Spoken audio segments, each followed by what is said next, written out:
We are about to board the Nirvana, and waving goodbye to not only Europe's shoreline but to Phase 1 of the Nordic series.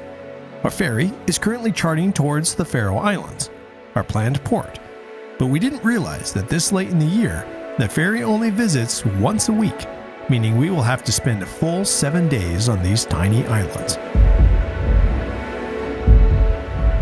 The team and I aren't sure if visiting the Faroes is really the best decision. Only time will tell. The team is a man down since Kurt left to go back home, and Richard is eager to reunite with his wife Ashley, who will be joining us when we finally get to Iceland in a couple of weeks. But for now, Richard is going to have to make do with his new bedmates.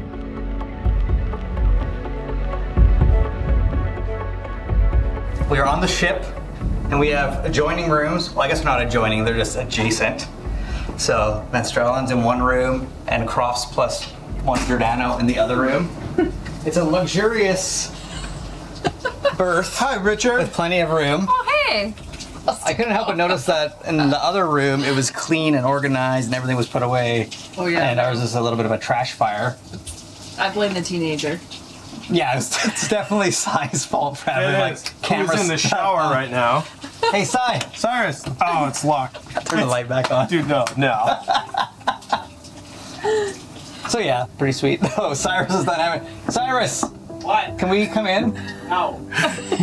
We have to show the viewers the bathroom. Cry about it. Cry about it. The boat's rocking pretty good, and we turned his light off.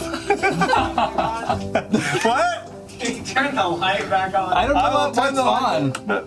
Yeah, I'll turn it on for you. There you go. Can you make it stay on? Yep.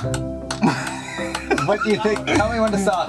It looks like Stranger Things in here. Because of the light? So yeah, this is our room. It's great. Crofts have this little L-shaped area here, and this is mine. It's great. And that little bar keeps me on the ship, or on my bunk. On your bunk, yes. It probably helps me keep me on the ship too. I would say so, yes. It's cozy, it's nice. It's been great. Yeah. Clay is showing the amount of rocking. This represents the angle of rocking of the ship. Here it comes. Here it comes. I feel good. It's gonna rock me to sleep like a baby tonight. Yeah. About 5 minutes. Whoa. Oh boy. Sleep with a little bucket by my bed. Oh yeah, also, this is our research for the Faroe Islands. If you need to know anything, ask us later after I read it. Good night. Good night, I guess. Good night.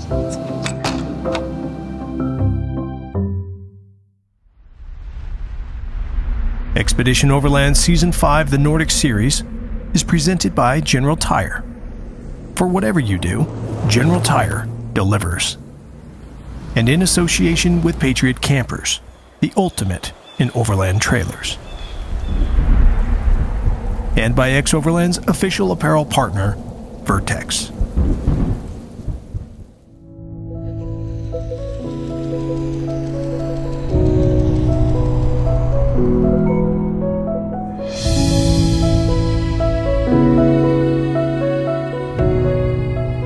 The Faroe Islands are an archipelago of 18 islands that were shaped by volcanic activity in the glaciers of the Ice Age.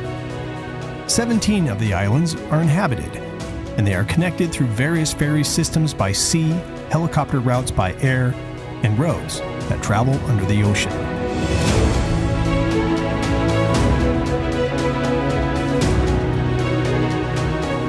In the Faroese language, Faroe Islands translates to Islands of Sheep. And for good reason. There are more sheep on these islands than people.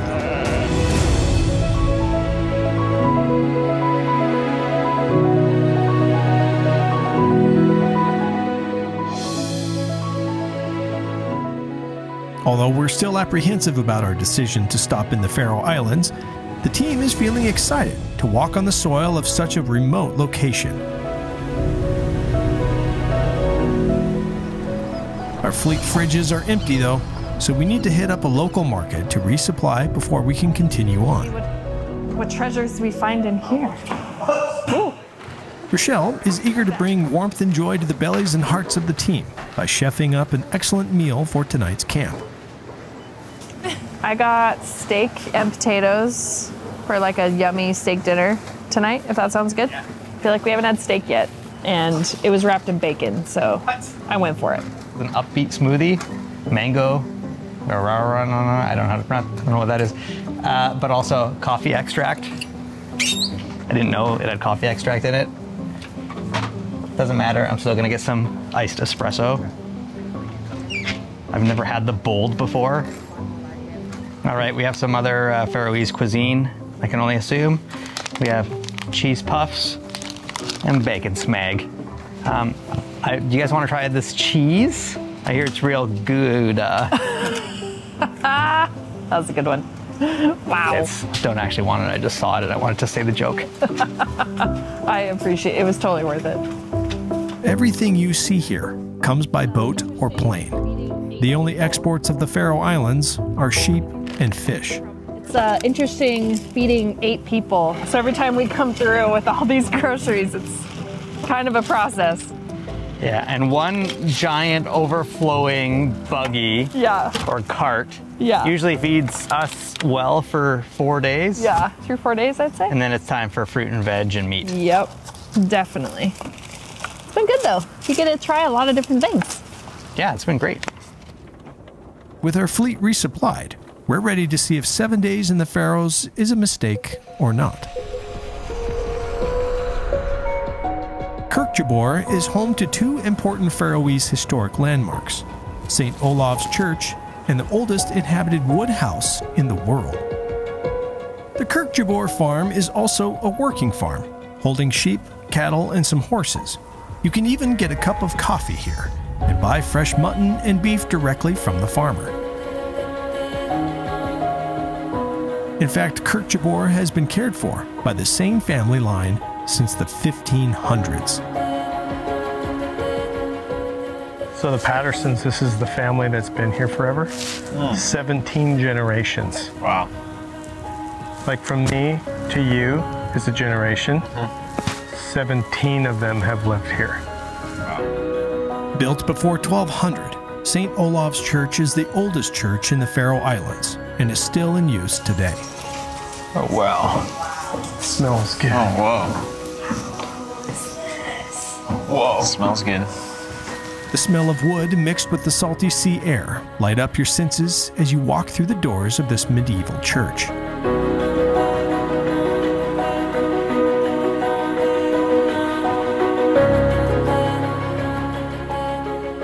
Until the Reformation, this church served as the seat of the Catholic Bishop of the Faroe Islands and is a place of peace and tranquility.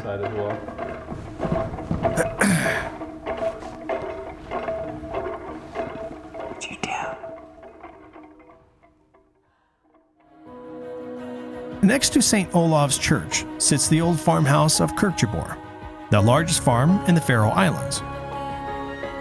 The house dates back to the 11th century, and although a museum, the Patterson family still lives here today. I don't want no Bagginses, Tukes.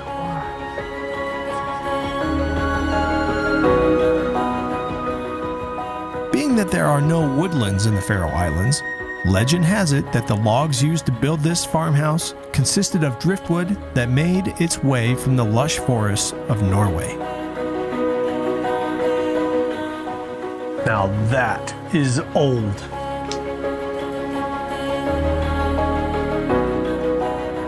What do you think these are? Whaling harpoons? But they had hooks on them so they wouldn't come out. I wonder what that is. There's just enough water for the whole crew. It's a huge pot. Yeah.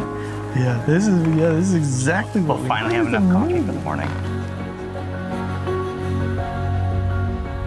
Wow. Is that? No way. These are stomachs and bladders. You don't say. Stomachs and bladders. I love all his stuff. I love all this, like the stuff they carved out of wood, like those bowls and whatever those things are. Is that a shoe? No way, that's a shoe. It's a hide shoe, like made from hide. Hide That's shoe. old school. Wow. Look at that musket. That's crazy. These stout walls have kept out the harsh Nordic winters for generations, but they could not keep out disease. The bubonic plague at one time swept through this house. The oldest part of the house is the loftstoven, or loft room, where supposedly the Bishop of Erlander wrote the famous sheep letter in 1298. The letter established breeding laws for sheep on the Faroe Islands, which is a pretty big deal around here. Like, think about it, not only did they build this out of logs, they flattened each log so now it looks like planks, but when you look closely in the joining of the logs here, you can see their logs perfectly fitted. Love it. I want to go see the cathedral. The cathedral that was built in the 1300s and never completed. The Magnus Cathedral is the largest medieval building in the Faroe Islands. Construction began in 1300, and recent research suggests that it did, in fact, have a functioning roof at one time. As the result of the Reformation in 1537, the Diocese of the Faroe Islands was abolished, and the cathedral was left to decay. These ruins are all that remains. Even here, far, far away on these islands, disease has ravaged humankind for millennia. This outbuilding was built to house the sick so they could still attend services.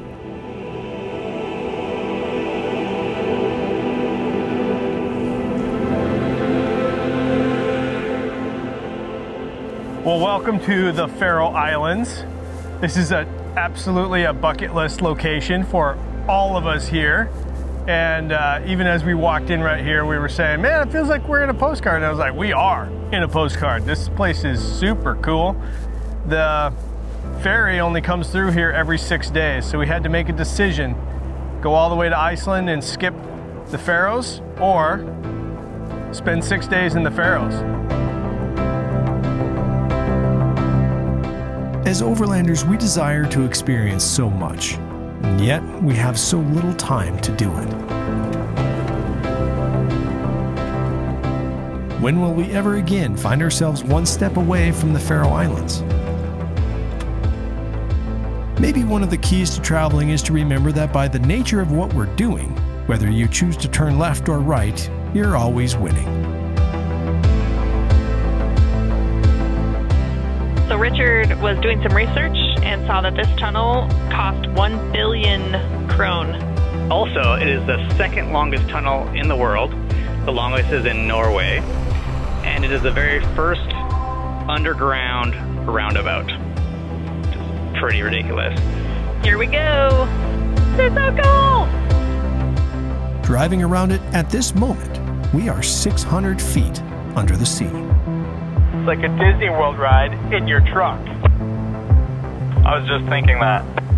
The roundabout is a single part of a much broader tunneling plan, put into effect by the Faroese government to connect the country's major islands. That's incredible. That was super cool. Okay, we're 6 kilometers on this road to the waterfall.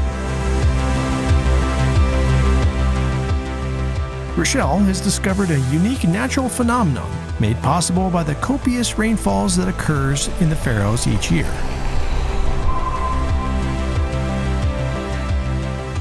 This is the Fossa waterfall, the largest in the Faroe Islands at over 450 feet tall.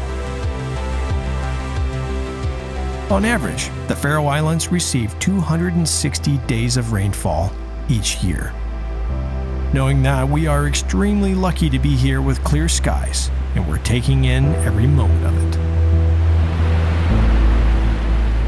The huge amount of rainfall collects in the form of naturally produced underground reservoirs and re-emerges out of the rocks and cliffs as vibrant waterfalls. It's late in the day now, and finding a spot to land for the night is proving challenging. Under half. It's everybody's fuel. Phone's 3/4 with 3/4 aux as well. Nice. Tundra's tick under half as well, so we'll just keep rolling. About 2 minutes out. Right turn. That's a beautiful building down there on the right.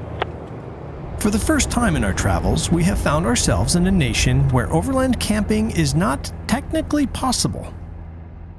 We have spoken to locals to help us find a campsite, and failing to find any other options, they have directed us to a soccer field. It feels more like we're tailgating for an imaginary soccer game. Oh, sorry, football game. Versus camping on a big overland trip. Expedition Overland has found ourselves in the land of Faroes, the islands of the Faroes, where in the 13th century many churches were built. And apparently, in modern times, soccer fields are campgrounds. We're utilizing this place to sleep on flat surfaces, dead smack in the middle of the wind.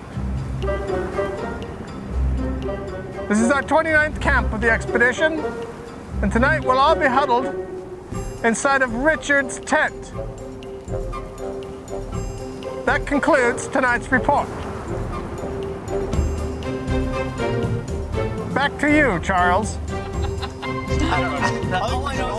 This is indeed a unique experience for the team. Maybe 3 or 4 hours of editing, or uploading, sorry, in the Alacab. With the heat on, just to keep the computer breathing. Yeah, the computer not needs. for me. That's for the batteries. Yeah. Sometimes while overlanding, you just lose things. Of all things, Rochelle has lost her nose ring. She is worried about the fact that if we don't find a replacement soon, the piercing will close. I found you a nose ring. That'll do. Yeah. How about I firmly attach that? It's pretty attached.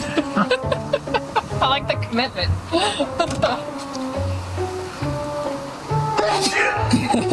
Made me.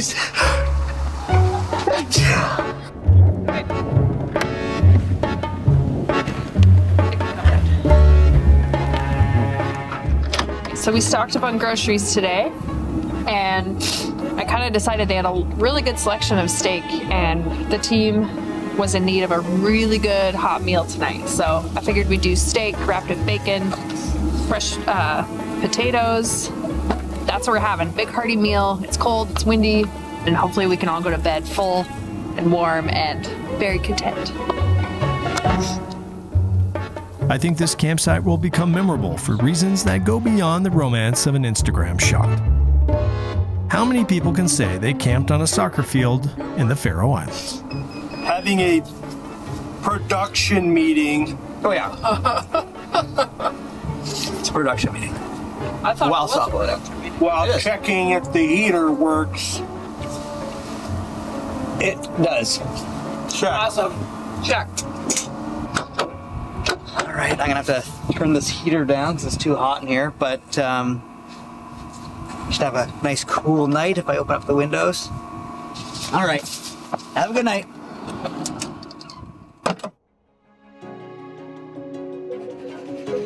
Today, we get to unlock a whole new door to exploration, and it's not on land.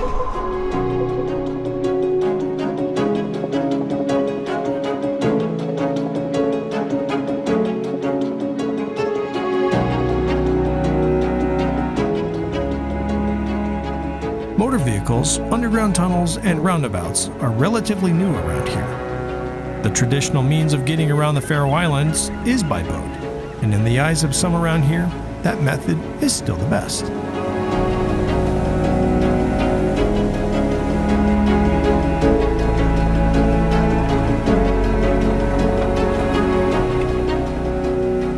Fortune must be smiling on us because an extraordinary opportunity just landed in our lap.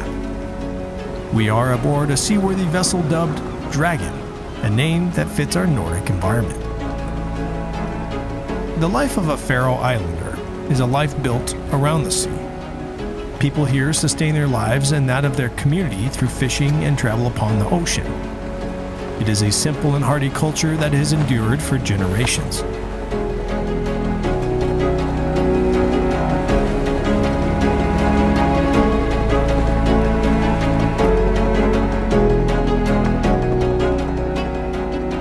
I want to know all about your boat.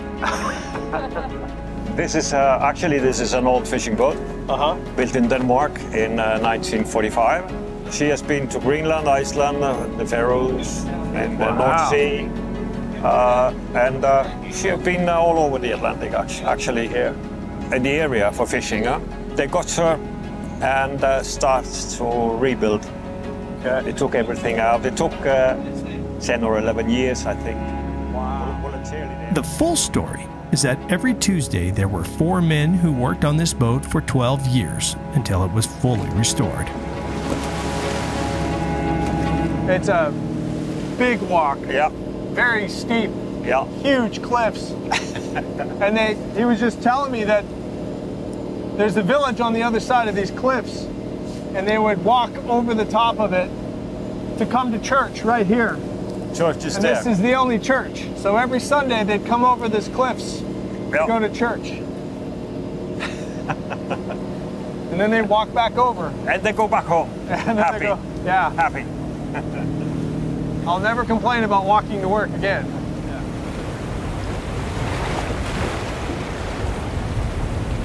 He was just telling me a lot of these stone structures you see, including that church, and that are more than 100 years old. Wow. Yeah, so a lot of these old buildings are really old. Amazing. Wow. And most, like, you can't buy property here. It's all passed down through generations. You said some of these farms are 18 generations old. Whoa. And their parliament of the Faroe Islands here has been running for 1,000 years.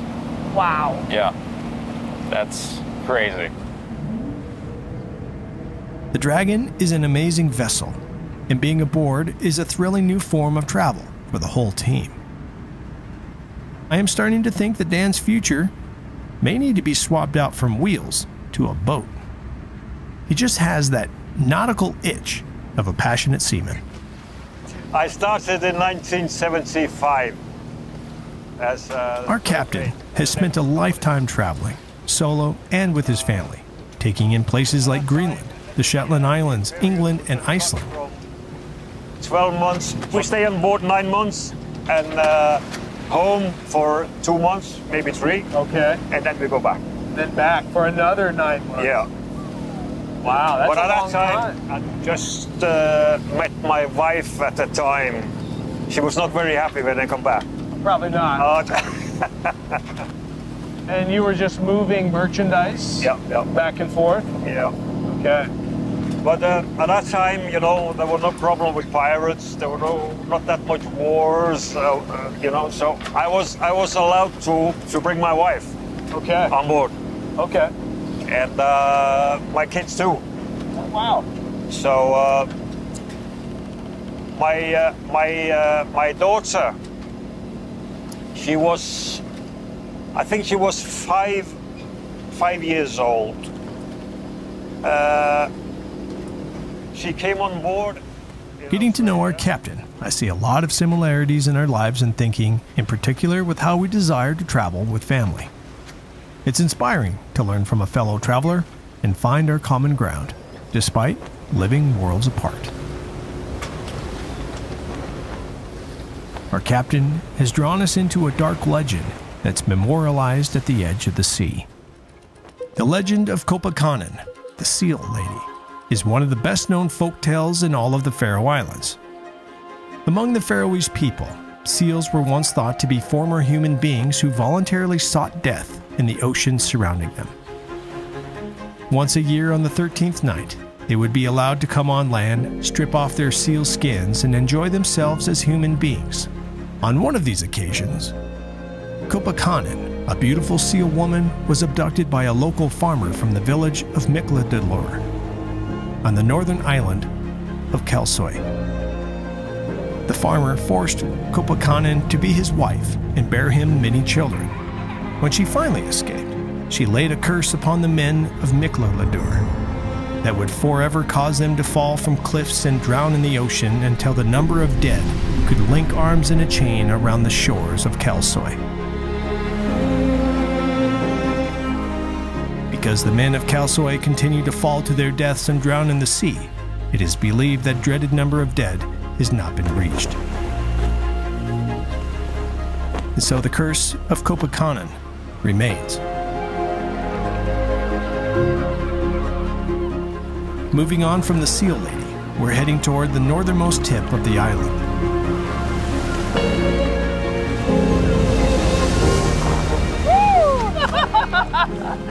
Glad we wore the rain jackets today. This is the kind of experience that can get you started in a new life, in a life-changing direction. And I'm wondering what its lasting effects will be on the crew.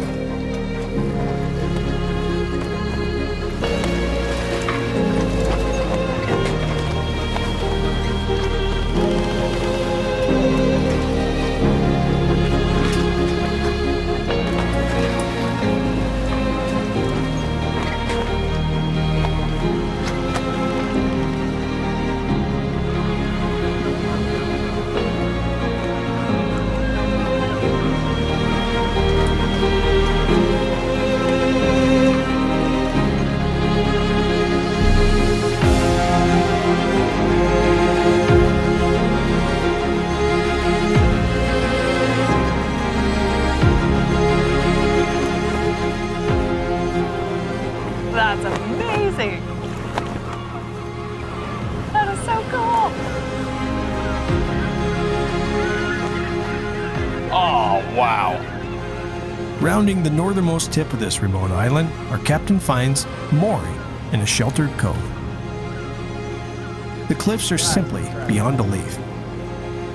Wow. Just look at that. That's amazing. Wow. With little resources in the Faroe Islands for survival, these cliffs provided subsistence at a great risk. You can see those green spots up here. They lower the bird catcher from the top. Lower them down and say, okay, you catch this and that, and just pull 2 times and I'll take you up again.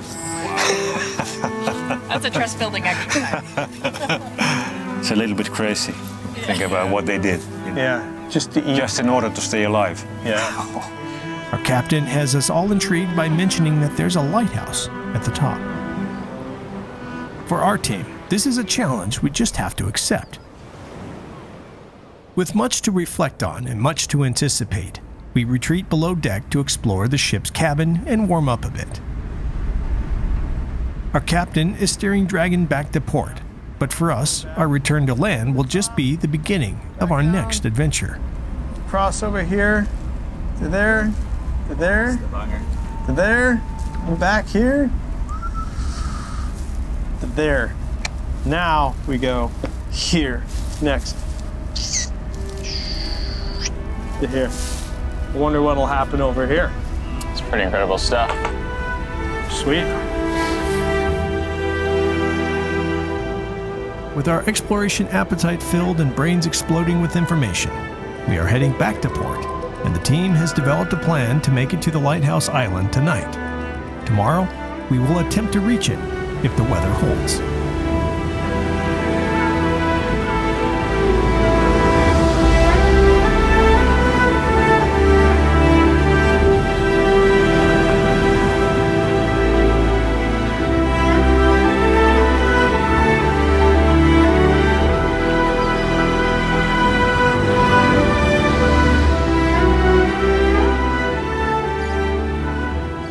It was a pleasure to spend the afternoon with a captain whose passion for travel and a life at sea inspired all of us. Excited about the lighthouse, we board a ferry to the island we saw from the boat. When we get there, the plan is to make camp and rest up for the hike tomorrow that awaits us. With the end of each day of this expedition, the night comes sooner. The change in seasons is amplified, and we are reminded once again that time is our most precious resource.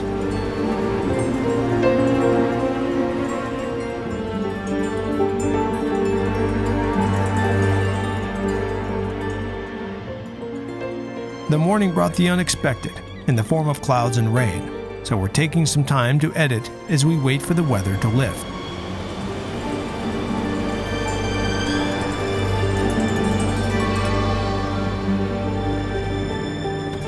Yep, there's a pull-up up here to the left. Come on up. I will take this one. Copy. We are headed to an awesome lighthouse. It's about a 3-kilometer round trip. So we got our stuff. We're headed up there.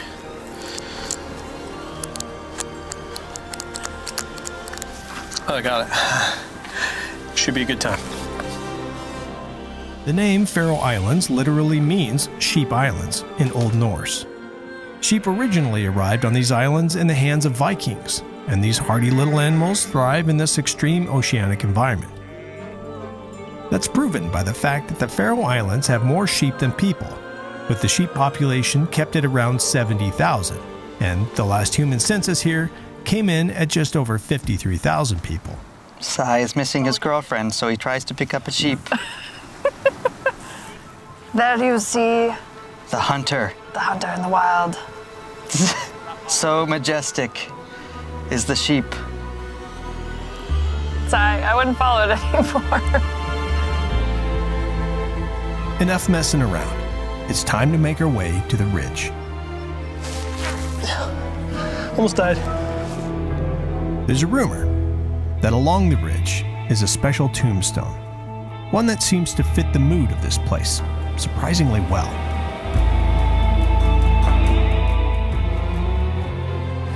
In loving memory. In memory, not loving memory, in memory. James Bond, 1962 to 2021. But I do love what it says on the bottom. The proper function of man is to live, not to exist. I'd say all of us out here are doing just that. We're living. The inscription here is actually a quote by Jack London.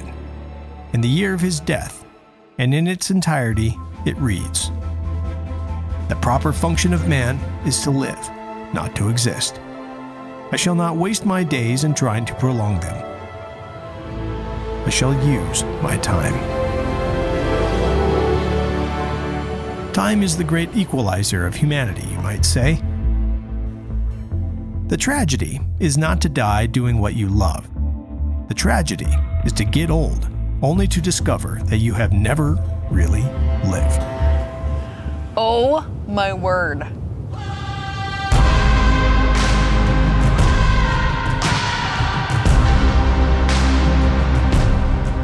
Wow.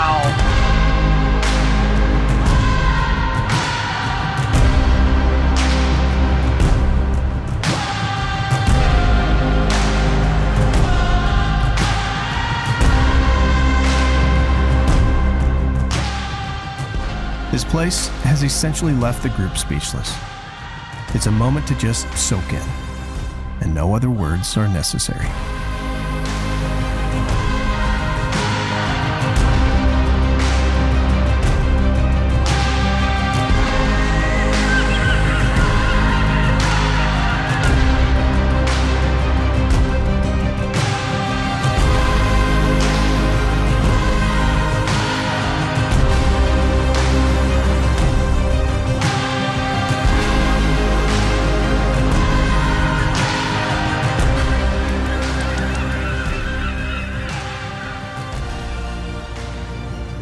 I don't know, I've been traveling the world for quite a while. Got a whole lot more of it to see, but today I feel like I've stumbled into something really, really special. Like what's happening back here is bonkers. This makes everything, all the work, the money spent. Of course, it was already worth it, but this is all time. All time. This one's probably my top 2, 3 of places and views that I've ever seen.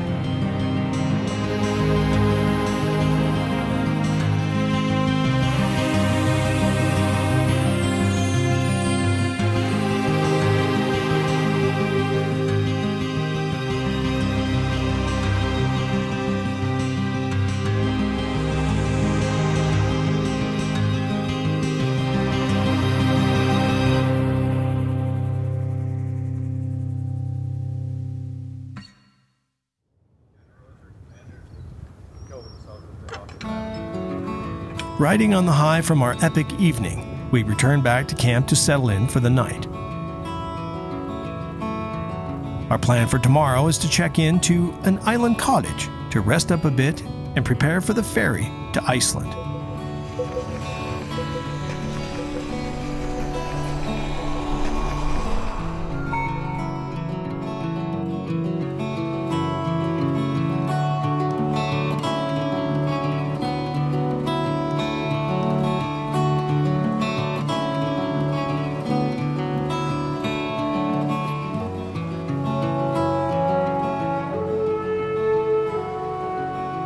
It's such a special and amazing place. It is such a treasure. And the people that we've talked to, like the locals that have grown up here and were born and raised here, they talk about how it's like a paradise and how they love it. And I can see why. It is just so beautiful on so many different levels, and it's just a special and incredible experience. So I head home in just 2 days. This has been the longest I've gotten to be on a trip, which has just been phenomenal for me. Usually I leave after about 3 weeks because the boys were smaller, you know, just younger in age, and it was just a little bit tougher on them for both of us to be gone for longer periods of time. And now they're getting older and they're able to handle a little bit more. It was a really cool opportunity. We knew that this was right in the middle of the expedition, and from years past doing these types of trips, I know that for myself, I need some downtime after traveling as hard as we do. We moved every single day, short of 1 or 2 nights over the last month. We moved every single day, covered ground. And that eventually takes a toll on you. It takes a toll on me with my body, sitting in the chair every single day. It takes a toll on my mental state because I get just tired. My brain just needs to rest for a little while so that we can go back and absorb more of what we see. And it really has proven to be a very useful tactic to enriching my travels. But the downside is I do have to say goodbye to my lovely bride. She's going to head home to be with our other 2 boys who are in school now.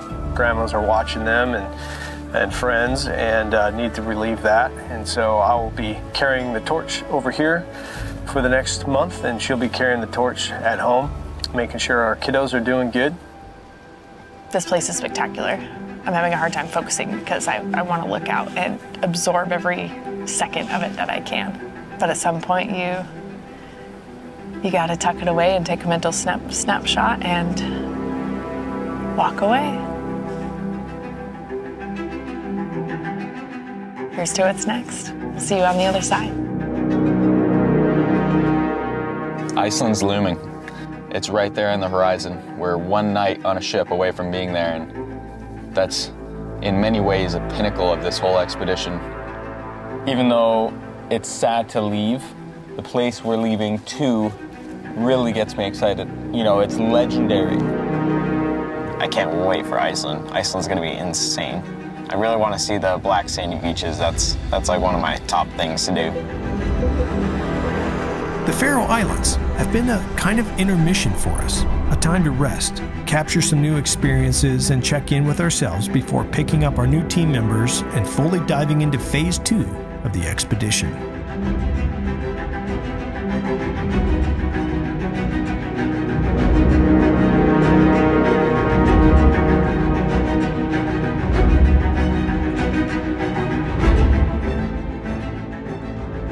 I'm just so thankful for the experiences that we've had and extremely excited for the ones to come. Yeah, let's go. We have already experienced so much, and yet, I believe the best is yet to come.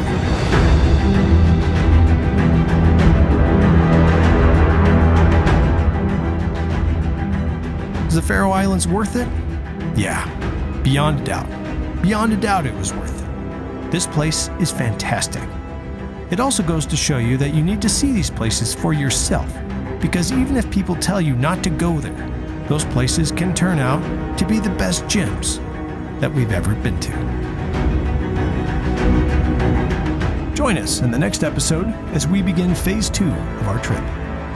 We are anticipating the arrival of new members, and I'm personally sad about the departure of one as well.